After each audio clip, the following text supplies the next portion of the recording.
Bienvenido a esta nueva entrevista, hoy con Lucía Sutil, académica y especialista en neurociencia. Con ella conversaremos sobre cómo podemos aprovechar la neurociencia aplicada al mundo laboral y al mundo de los negocios. Cómo podemos aprovechar esta ciencia en gestionar mejor nuestros equipos y nuestra empresa. Veámoslo.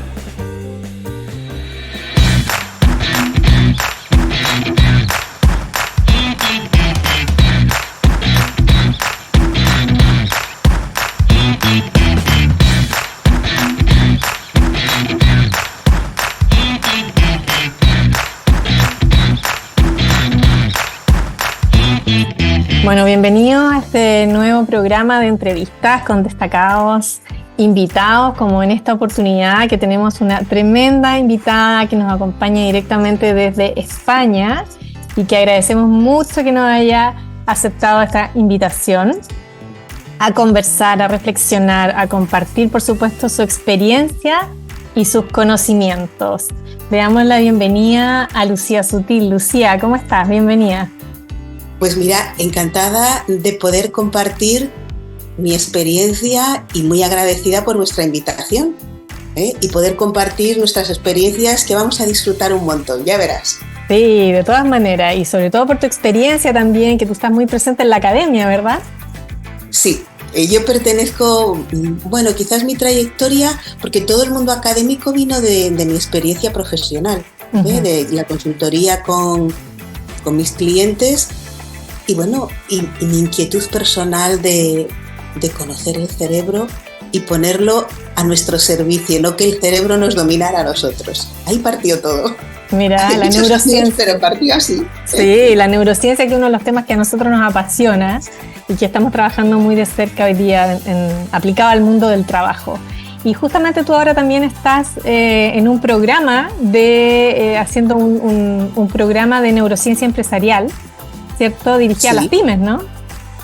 Sí, porque hubo una demanda, ya sabes que en España mayoritariamente tenemos pymes, ¿no? Entonces fue una demanda que hicieron, lo propusimos en la universidad, hicimos un curso online para que todo el mundo pudiera acceder y tuviera acceso a esa información. El curso es gratuito. Mira, y maravilla. Bueno, te lo descargas, interaccionas, te examinas, todo cuando tú puedas. Y la verdad es que es como una especie de pildorita para introducirnos en este mundo de lo que es la neurociencia empresarial y cómo podemos utilizarla en nuestra pequeña empresa. Bueno, desde ya vamos a dejar compartido ese link para también todas las personas que nos escuchan que puedan acceder a ese conocimiento. Lucía, pues sería maravilloso. Sí, de todas maneras. ¿Te parece que partamos? Vamos de lleno a la... Vamos. Para empezar, cuéntanos, ¿cuál crees tú, desde tu experiencia, desde tu visión, crees que son las principales responsabilidades que tiene la empresa hacia sus trabajadores? Pues mira, ha habido como en esta sociedad, en estos últimos años, con todo lo que hemos pasado, ha habido un cambio muy importante en la empresa. Se ha revolucionado. Si hace 5 o 6 años hablábamos de la revolución de los entornos VUCA, es que todo era rápido, todo era cambiante, pero bueno, poco a poco la empresa se iba adaptando, y los directivos no perdían casi el norte, estaban muy bien centrados, pero nos llegó la pandemia y ahí nos desconcertó a todos. Y ya no hablábamos de los entornos VUCA, sino de los entornos BANI, es decir, todo se complicó. Un entorno quebradizo, con lo cual, aplicado a la empresa, esta palabra se hace como que se puede caer tu empresa en 3, 2, 1, porque cambia todo. No tenemos material, no sabemos cómo ajustarnos. Eso genera mucha ansiedad, segunda palabra del acrónimo, ¿no? Y no sabemos manejar la ansiedad. Nosotros, que cuando nos formamos en empresa nos aplicaban teorías y técnicas de hacer que teníamos que hacer, pero no con el ser, que es lo importante, que es el cambio, desde mi punto de vista, la revolución que ha pasado. Hemos pasado en la empresa del hacer, en ese paradigma tayloriano donde todo estaba predicho, teníamos protocolos, a tener que gestionar la incertidumbre, el caos, la ansiedad, ¿no? Y lo importante es el ser, La materia prima, ya como en Taylor, se ha roto, ya no tenemos materia prima. pero sí que tenemos los seres humanos. Y ahora nos enfrentamos a otro problema más, que es la inteligencia artificial, que también la tenemos que incorporar a la empresa, ¿eh? Y todo está revolucionando. Si en principio pensábamos que lo más importante en la empresa y lo que tenía que aprender el directivo y con sus colaboradores era la gestión emocional, ahora hemos visto que a través de algoritmos también a los robots que nos van a sustituir en tareas cognitivas repetitivas también pueden aprender emociones. Entonces la cosa se nos está complicando un poquito más, ¿eh? Por tanto, ha habido una revolución muy importante y nos tenemos que adaptar, pero a marchas forzadas. Por tanto, lo más importante ahora mismo en la empresa son las personas, su formación interior, su capacidad de resiliencia y sobre todo implicarlos en la empresa. Ya no existe el empresario como tal y el trabajador, sino todos juntos, todos unidos, formamos esa familia grande que es la empresa y como tal funcionamos. Por tanto, nadie es más importante que nadie porque nadie es imprescindible y todos somos necesarios. Es una concepción totalmente distinta donde impera la coordinación, donde impera la colaboración y la felicidad, puesto que tenemos que trabajar muchas horas, tenemos que ser felices, estar tranquilos, armónicos y también producir, porque necesitamos producir para que la empresa siga adelante. Eso es un poco mi visión y lo que yo estoy percibiendo que está pasando aquí en la empresa. Y en la universidad, pues nos adaptamos a lo que está pasando en la empresa y nos estamos reciclando, ¿eh? Porque los conocimientos ya se han quedado obsoletos. No podemos abarcar la cantidad de investigaciones que hay al milisegundo. No es como antes, que había investigaciones y las publicaciones que salen hoy salen en segundos. Por tanto, tenemos que tener nuevas capacidades y sobre todo la resiliencia y la armonía, un poco esa armonía interior para poder barajar todo ante la incertidumbre y gestionarlo bien. La parte emocional es muy importante. Volver a poner el foco en lo humano, entonces, en las personas, conectar nuevamente con las personas y considerando este nuevo entorno que es incierto, que es cambiante, que es muy rápido, una velocidad que ya nos supera, ¿verdad? No tenemos capacidad de procesar tanto. Y volver a eso, a lo que dices tú, al ser humano, cómo conectar de nuevo con las personas, conocerlas y con esta nueva variable de la inteligencia artificial, como decías tú también. Claro, es que tenemos que convertir todo lo que hay de inteligencia artificial en nuestro aliado, lo mismo que el cerebro, no en nuestro enemigo. Bueno, ahora se habla incluso del reciclaje profesional, ¿verdad? Cómo reciclarnos nosotros mismos. Sí. Mira, yo creo que hay que reciclarse todos los días, porque salen tantas cosas todos los días que uno no abarca. Así es. Lucía, por tanto hay que ser muy pacientes para seguir formándonos, pero haciendo hincapié en esa parte humana, en la capacidad de gestionar todos estos cambios y de formación. Sí, así es. Oye, bueno, sí. en tu libro, que es muy interesante, que lo tengo acá, no se ve muy bien, pero acá lo tengo, Neurociencia, Empresa y Marketing, que lo recomiendo 100% porque habla de la neurociencia ya aplicada al mundo del trabajo y del marketing, y que es muy fácil de entender. A veces pensamos que la neurociencia es complicada y no imaginamos, muchas veces a mí me han dicho las personas, yo me imagino a la gente ahí con los electrodos en la cabeza, examinando el cerebro, y esto era al principio, pero ya hemos evolucionado y ya tenemos mucho material para entender mejor cómo funciona el cerebro, ¿verdad? Ahora, sí. Desde esa mirada, desde la neurociencia, ¿cómo crees tú que entender mejor el cerebro es, y tú lo dices en el libro también, es un aliado de la organización? Mira, cuando, por ejemplo, imagínate que estamos coordinando un equipo de trabajadores, ¿no?, de nuestros colaboradores, y no es fácil coordinar, no es fácil que te entiendan bien. Entonces, cuando tú te sientas con tu colaborador y le explicas que lo que no está haciendo bien no es porque sea incapaz, para que no se defienda, sino que hay unos procesos cerebrales dentro de las emociones que le están impidiendo que comprenda lo que tenga que hacer, que imagínate que necesita ser más empático con el cliente, puesto que es un vendedor. Vamos a ponernos ese ejemplo, ¿no? Si tú le explicas cómo funciona, por ejemplo, en nuestro cerebro las neuronas espejo, y le estás diciendo, mira, en nuestro cerebro tenemos estas neuronas, esto funciona así. Entonces, cuando tú estás frente al cliente, es muy importante que tú pienses bien del cliente. ¿Por qué? Porque nuestras neuronas espejo no solamente captan lo que tú estás pensando, sino el cliente está captando tu intención. Y si tú le estás mintiendo y no te estás creyendo lo que tu producto, lo que tú le estás ofreciendo, hay un malestar. No llegamos a cerrar la venta. Si el coordinador y el colaborador comprenden todo esto del cerebro, la información, la motivación es muy alta. Y de eso se trata. En clase, cuando nosotros explicamos lo que es el cerebro aplicado a la empresa, lo explicamos así, desde cómo se trabaja con esto y cómo se comprenden los procesos. Y una vez que la persona comprende el proceso, la implicación es total. Ya no le pasa por su mente decir, esta es falta de motivación, yo no me creo esto, pero se lo explico. Es muy distinto y cambia, la productividad cambia y nosotros lo notamos.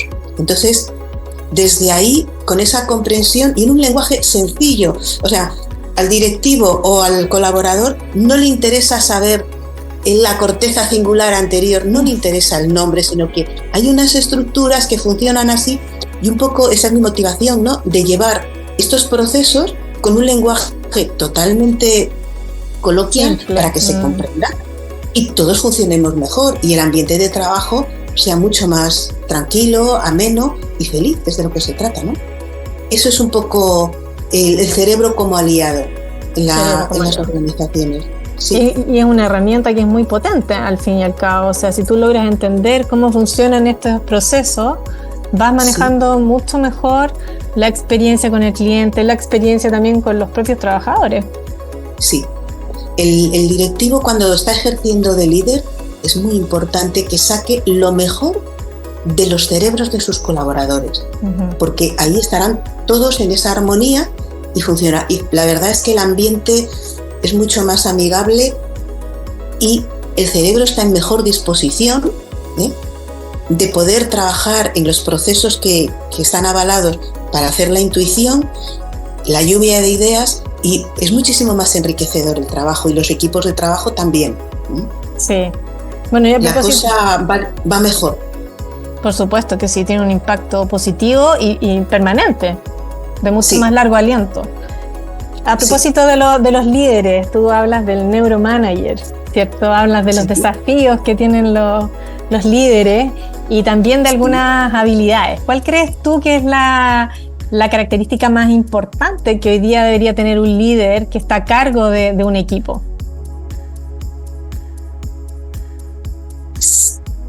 Pues mira, yo creo que lo principal, el primer paso, el primer desafío que tiene el líder con los colaboradores, desde mi punto de vista, ¿no? Y lo que yo he trabajado es algo muy, muy básico, que son las creencias. Las creencias sobre el líder y las creencias sobre los colaboradores. Porque nos han educado, hemos estado educados en el antiguo paradigma, en el paradigma tayloriano, ¿no?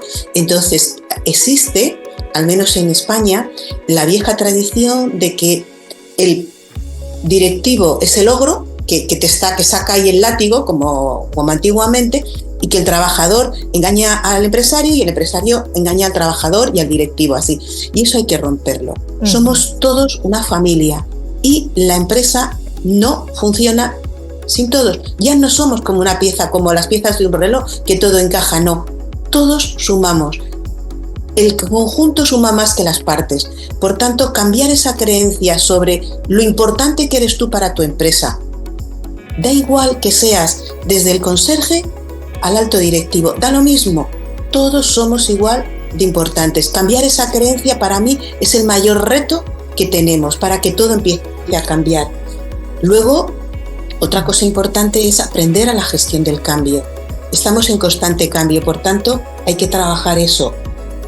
Otra cosa muy importante también que hay que hacer es desarrollar la capacidad para gestionar la incertidumbre, porque ya no son los procesos como antes, ¿eh? Ya no se trabaja en las estrategias empresariales a medio, a corto y a largo plazo. Trabajamos por escenarios cambiantes. Tenemos que entrenarlos para aprender a leer la realidad y ver lo que se llaman los sistemas de alerta temprano, es decir, ¿qué está pasando? Lo que está pasando ahora en el Mar Rojo, con todo lo que sucede, para poner un ejemplo de hoy en día, está repercutiendo en que el precio de todos los productos va a subir mínimo un 30%. Es decir, todo está relacionado. Tenemos que saber que pequeñas cosas que suceden en el mundo va a repercutir en toda la empresa. Por tanto, tenemos que saber hacer esto. Y luego hay una parte muy importante, la parte humana de los trabajadores, sea cual sea su puesto de trabajo. No podemos dedicar las 24 horas del día al trabajo sin dedicarnos a nuestra familia y a nuestro propio ocio, porque si no estamos cansados y no rendimos. Buscar ese equilibrio entre la vida personal y la vida laboral, creo que esos serían como los 4 puntos fundamentales que son los desafíos que tenemos como trabajadores ahora mismo en la empresa, en esta sociedad tan rápida y tan cambiante que tenemos. Para mí esos serían los 4 puntos importantes. ¿Eso qué conlleva? Pues conlleva a formaciones totalmente distintas. Ya no tenemos que formarnos técnicamente. Entonces, trabajaríamos la formación en las creencias, en todo lo que son los pensamientos negativos, transmutarlos a los positivos, presentarnos los retos y las dificultades como oportunidades de aprender. No angustiarnos, aprender, y se da, fíjate que hasta en Google se cogen todos los ingenieros y se hacen programas de meditación para poder aprender a parar la mente, para poder sacarlo. Técnicas de atención, y trabajar esa atención para generar los insights en las reuniones y en las lluvias de ideas. De nuevo volvemos otra vez al cerebro. Nuestra herramienta es el entrenamiento en el cerebro para poder sacar el máximo rendimiento, para poder mantenernos en equilibrio y poder rendir lo máximo posible con el mínimo esfuerzo y obtener en la empresa la máxima rentabilidad. Para mí yo creo que es lo más importante y por donde estamos ahora trabajando. Increíble cómo tiene un impacto esto, y me encanta cuando hablas del equilibrio, porque el equilibrio para mí entre la vida laboral y personal es uno de los temas más básicos que una organización debería cubrir, porque sin eso en el fondo estamos atacando el gran tema que es la seguridad psicológica. Si las personas están muy agobiadas con mucho trabajo, no logran este sano balance, no pueden prosperar. O sea, estamos en modo alerta, en modo combate, porque estamos con una presión tremenda que nos impide ser más creativos, más productivos.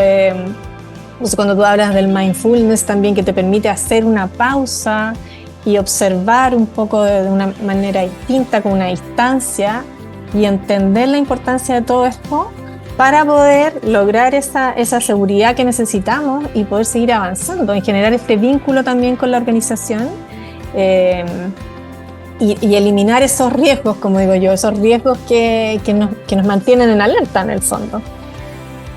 Claro, porque lo que hacemos es, si estamos tan estresados, la productividad es muy baja y además de mala calidad, sobre todo en el mundo del directivo, que tiene que estar listo y despejado, porque ante una toma de decisiones, si yo tomo decisiones simplemente con los datos a nivel cognitivo, hay muchos datos, pero claro, en mi cerebro no pueden entrar, en mi cabeza no pueden entrar todos esos datos.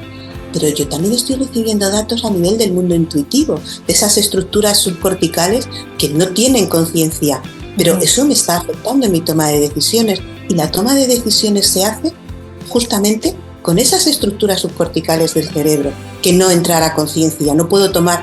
Entonces, si yo soy consciente de esto y soy capaz de parar mi mente a través de una sesión de mindfulness, que a lo mejor pierdo 40 minutos en la meditación, pero lo voy a rentabilizar tanto esos 40 minutos que voy a producir mucho y me compensa. Por tanto, en la empresa se lo tiene que plantear como inversión para su creatividad, no como un coste que que el trabajador o el coordinador está ahí mal, no, sino es una inversión para que su empresa florezca. ¿Por qué? Porque ante un envite que nos puede dar la vida con estos cambios, mi mente está preparada para coger ese envite como una oportunidad y de ahí sacar un buen nicho de negocio. Así o sea, que estamos totalmente de acuerdo en eso. Sí, totalmente de acuerdo. Y cada vez más, afortunadamente, están estos temas más presentes hoy día en la empresa, porque si hablábamos de esto hace 10 años atrás, quizás era casi una locura hablar de detenerse a meditar en el trabajo. Hoy día ya está cada día más presente, afortunadamente, y se ha visto el impacto y los beneficios que tiene. Como dices tú, en el negocio finalmente, o sea, impacta directamente, como decimos acá, en la última línea del balance. Efectivamente. Mira, yo hace muchos años tenía un profesor muy bueno en economía que me decía, mira, Lucía, déjate de estas historias. Aquí en economía lo que no son cuentas son cuentos. Y lo que tú me estás contando son cuentos. Y yo le decía, bueno, falleció, ¿sabes? Y le decía, Carmelo, no, que estos cuentos no son cuentos, que esto es ciencia. Entérate que la economía también tiene otras partes. Y bueno, al final, la realidad se nos ha impuesto. No son cuentos, son cuentas muy rentables. A veces parar una hora, que nuestros colaboradores les damos su espacio de café, que conversen, que compartan las fotos de sus hijos, sus experiencias. Sí. Esos descansos abren la mente tanto, abren la parte de la intuición, que están tan a gusto, se sienten tan bien, con un nivel de motivación y de implicación en la empresa muy importante, que en determinados momentos que de verdad hay que quedarse más horas y tampoco hay mucha remuneración, dados los tiempos que corren económicos, se quedan con todo el amor del mundo y producen, y lo rentabilizamos muchísimo. Por tanto, yo lo veo como una inversión muy positiva. Totalmente de acuerdo. Yo creo que esa conexión tiene un impacto directo, esa conexión energética que finalmente se genera entre el líder y su equipo, finalmente rinde frutos. En la gestión, en el desempeño, en la relación con los clientes, en el vínculo con la empresa, en fin, hay una serie de estudios que así lo avalan hoy día, afortunadamente, ¿verdad? Afortunadamente estamos ahí en ese camino.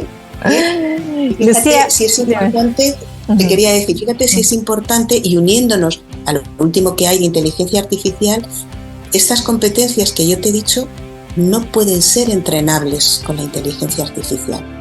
Porque nosotros en la universidad estamos haciendo con los estudiantes un proyecto y les estamos entrenando en estas competencias que no se pueden entrenar con inteligencia artificial. La inteligencia artificial entrena muchas cosas, pero todavía esa parte, a pesar de que aprende las emociones, no puede gestionarlas.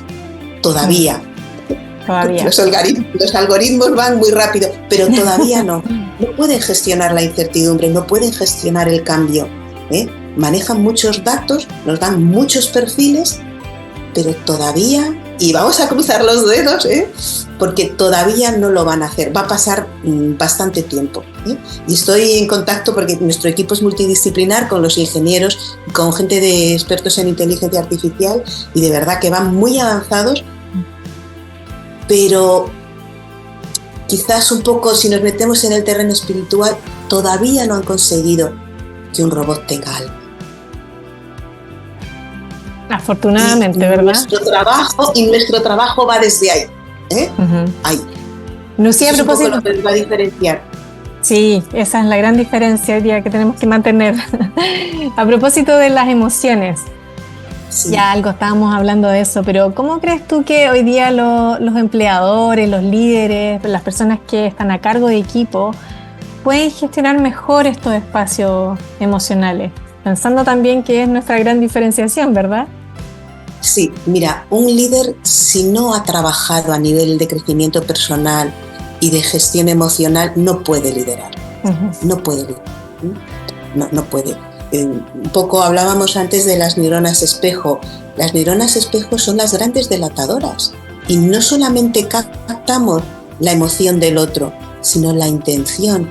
Entonces, tener una salud emocional no es fácil, y yo les mandaría al gimnasio emocional. Para mantenerse bien, lo mismo que vamos a hacer el fitness cerebral de gestión emocional. Es muy importante. Gestionar la rabia es muy rentable, muy rentable. La ira, la ironía, todo eso es muy importante aprender y saberlo gestionar bien, porque si no, no puedes gestionar a tu equipo, porque no le puedes entrenar a tu colaborador a que saque su rabia y su ira. Y va a repercutir negativamente. Y más ahora como estamos, date cuenta que un pensamiento negativo, una rabia, 10 o 3 segundos de rabia y de ira, baja las defensas de al menos 8 o 10 horas. Wow. Y esto no lo digo yo. Hay investigaciones, hay papers donde está demostrado. O sea, el sistema inmunológico, dentro de todo esto hay una nueva corriente dentro de la psicología y la medicina, la neuropsicoendocrinología, y ahí inmunología, y vemos cómo todo está unido, porque el cerebro trabaja, sobre todo las estructuras subcorticales, trabajamos con los neurotransmisores, estas sustancias por las que nosotros nos movemos, y ahí están implicadas las emociones. Hay una base bioquímica muy importante. Entonces, un líder necesita formarse en todo esto. ¿Para qué? Para poderlo autonutrirse y poder dirigir y ayudar a los colaboradores a poderlo hacer. Creo que es fundamental. Yo creo que es básico. O sea, primero trabajar nosotros mismos, en nosotros mismos, sí. Aprender de nosotros mismos, conocernos también mejor, porque muchas veces no nos conocemos. Trabajarnos, en resumen, para luego poder liderar y ayudar a otros, acompañar a otros, guiar a otros, etcétera, ¿verdad? Efectivamente, un buen neurolíder o neuromanager lo que hace es eso, acompañar en el proceso de sus colaboradores. Sí, así y mediar. Entonces, hay una alta motivación y una alta implicación en la empresa. Lucía, cambiando un poquito de tema, pero tú ya algo lo mencionabas, dijiste sobre la espiritualidad. Y es un tema que tú algo también nos comentaste antes, fuera de cámara, y nos contabas que ya estás trabajando este tema para incorporarlo también al mundo laboral. ¿Cómo lo están haciendo esto? ¿Cuál es la mirada que tiene? ¿Cómo impacta esto en el vínculo que se puede desarrollar con el trabajador y la gestión en general de la empresa? Pues mira, como te comentaba también, todo este trabajo, toda esta formación proviene de la experiencia. Entonces, en mi experiencia, ya sabes, yo soy psicólogo clínico, entonces a mi consulta venían personas que eran altos directivos y casi siempre siempre por temas emocionales. Entonces, por divorcios, porque claro, como se pasaban, no había ese equilibrio, te estoy hablando de hace 20 años, se pasaban todo el tiempo trabajando, daba igual que fueran hombres o mujeres, pero se encontraban a los pocos años con un divorcio. Entonces, había unos problemas emocionales muy profundos. A partir de ahí trabajábamos un poco la parte más espiritual, no religiosa, sino espiritual, donde se conecta con la psicología positiva y se van viendo cosas. Y se vio que era muy importante. Posteriormente, en multinacionales como Google y demás, se empezaron a tomar estos programas. Y se vio que era muy importante el concepto de la compasión y cómo la compasión en la empresa funcionaba, y trabajamos también desde la responsabilidad social corporativa y la compasión, y a partir de ahí desarrollamos programas de crecimiento espiritual donde llegábamos a dar lo mejor de nosotros mismos y claro, aprendíamos a meditar, aprendíamos a gestionar las emociones 100%, y por ahí va el camino espiritual de conocernos a nosotros mismos, porque es la mejor forma de poder servir a la organización para la que trabajamos. Ese es el espíritu de servir a los demás para sacar lo mejor de cada uno. Y ahí entra en juego también la productividad. Pero Si tú no tienes un espíritu de servir al otro, ¿qué necesitas para que yo te pueda ayudar? ¿Cómo puedo servirte? No llegamos a buen puerto. Porque si yo voy a la empresa a exigir y a engañar, mal vamos. No llegamos a la productividad. Entonces, ha habido un cambio en todos los puestos directivos y en la forma de concebir el mundo que ha cambiado.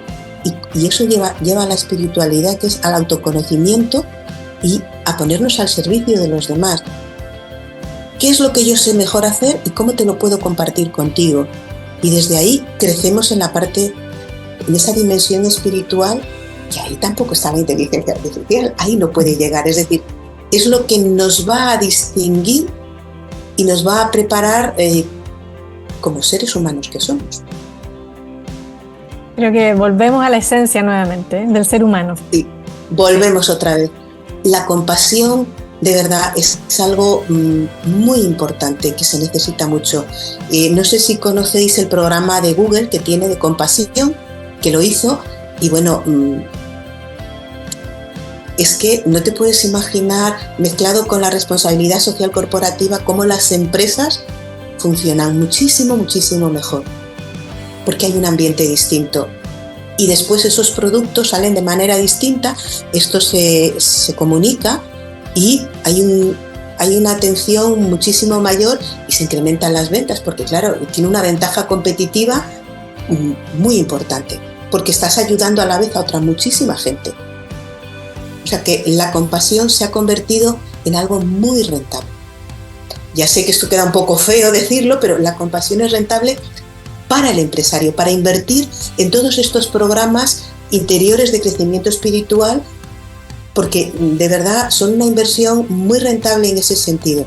Ya no es, como decía mi profesor, ya no son cuentos, son dimensiones personales que se pueden traducir en cuentas, porque lo importante ya no son las cuentas, sino es llegar a esa parte de contribuir al mundo que es muy importante.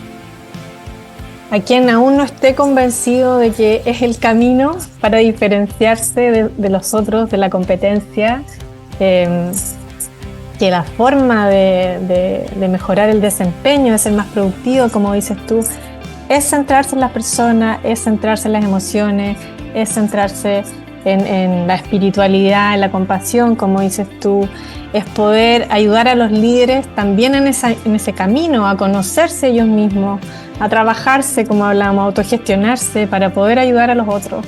Y eso, como dices tú, tiene un impacto directo en las personas, en los equipos, en la forma de hacer empresa, y eso, a través de las neuronas espejo también, les llega a los clientes, y sin lugar a duda va a ser un servicio y un producto que va a estar diferenciado desde la forma en que se hace hasta el producto o el servicio final, ¿verdad?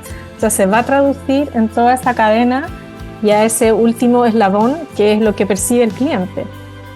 Efectivamente, claro, date cuenta que el cliente ha cambiado mucho. Uh-huh. Ya casi nosotros terminamos el producto en la mente del cliente. Casi el cliente a través de online se hace su propio producto porque quiere exclusividad. Uh-huh. Y si además de comprar ese producto, de adquirirlo, puede ganar sonrisas con otras personas, sus zapatillas son mucho mejores porque están cargadas de sonrisa. Uh-huh. Y eso es lo que compran. Eso es lo que necesitamos. Por tanto, yo estoy muy de acuerdo contigo en esa dimensión espiritual y tenemos que ser capaces, nuestra profesión tiene un campo muy grande ahora para poder formar a tantísima demanda como hay, porque esto cada vez se va transmitiendo muchísimo más. Entonces, los psicólogos ahora mismo en la empresa ha dado un giro importante y necesitan profesionales certificados, porque no es fácil, ¿no? Con una dimensión que abarque todo esto para incrementar y para favorecer el desempeño. Lucía, te esperamos en Chile, por favor. ¿Cuándo vienes para ayudarnos con todos esos líderes a que hagan este cambio y a todas? Pamela, estaremos en contacto y podremos hacer proyectos, que yo creo que podemos hacer proyectos muy interesantes en conjunto, porque sabes que Chile y España somos hermanos. Así es, la madre patria para nosotros. Con esos paisajes y ese país tan bonito. Ya sabes que yo soy una enamorada de Chile. Me encanta, no tiene desperdicio ni un solo rincón. Me encanta. Bueno, te esperamos acá en Chile entonces. De todas maneras, Lucía, muchas gracias por esta conversación. Se nos fue el tiempo volando. Dios mío, se ha pasado el tiempo rápido. Se ha pasado muy rápido. Sin duda que ha sido una muy buena conversación con muchos temas muy interesantes que queremos también traspasarles a todos los líderes acá en Chile para que empiecen a incorporar estos temas. Quizás el proceso no sea tan rápido, pero desde ya poder contarles que esto es posible, que esto se está haciendo en muchas empresas y que esto genera y que tiene un impacto muy positivo en los equipos, en los líderes de la empresa, en los clientes. Entonces, muchas gracias, Lucía, por tu conversación, por tu aporte, por tu mirada, y te esperamos de todas maneras acá en Chile. Un abrazo muy grande y muchas gracias por poder compartir este espacio con mis hermanos de allí. Gracias, Lucía. Gracias, hasta luego.